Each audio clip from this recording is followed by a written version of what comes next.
Gilbert scrambled to his feet. Where could he go? He glanced around, looking for a safe spot. He spied the blacksmith's shop. In the wall was a small mouse hole. The Itsy Giant ran for his life. Boom! Thud! Stomp! Stomp! The feet came closer. Zip! Gilbert scooted into the mouse hole just as the children thundered past.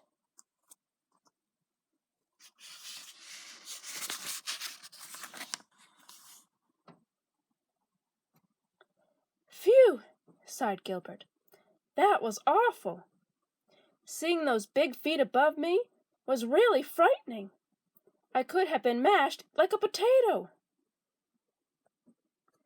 Then it dawned on Gilbert that he had once frightened people in that very same way. Gilbert shook his head and started toward the other end of the mouse hole.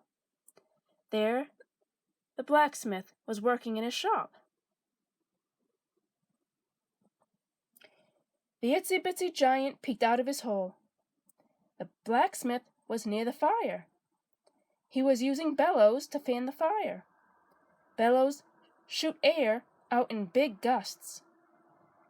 Gilbert decided to take a chance and asked the blacksmith for help.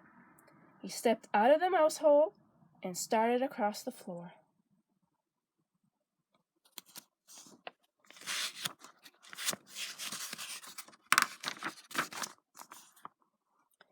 Hey! Hey you! Yelled Gilbert, as loudly as he could.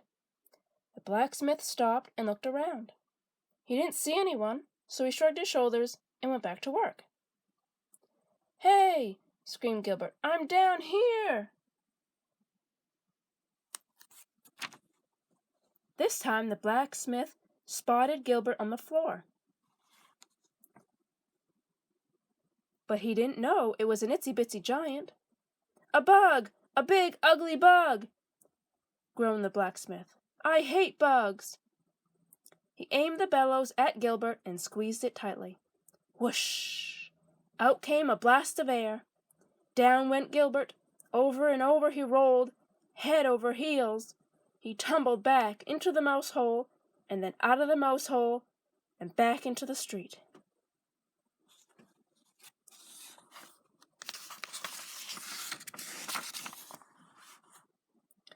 The dizzy, Itsy Giant struggled to his feet. Slowly he staggered past the baker's house. Suddenly the baker came out. She was holding a bucket of dirty water. She tossed the water into the street. Splash! Yipes! Yelled Gilbert as the water washed him away. Down the street he floated in a flood of soapy bubbles.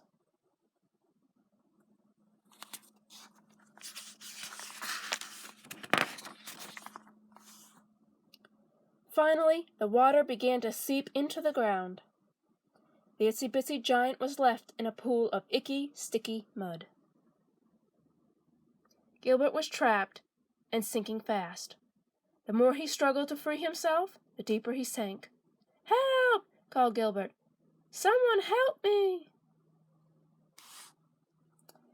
But Gilbert was so tiny, he was hard to see. People walked by as he struggled in the mud. Just when Gilbert was about to give up, little Timothy walked by.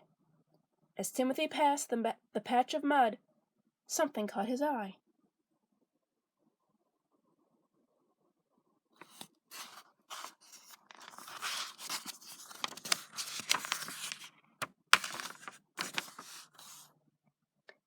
Some poor little thing is trapped, said the boy. I'll help it. Timothy bent down to take a closer look. Help me, please, Gilbert shouted. Timothy was surprised at what he saw. It's not a bug, said the boy. It's the mean giant. But now he's an Itsy Giant. Gilbert sighed in dismay. The boy had recognized him. Gilbert was certain Timothy would not help him after all the nasty things he'd done. But Gilbert was wrong.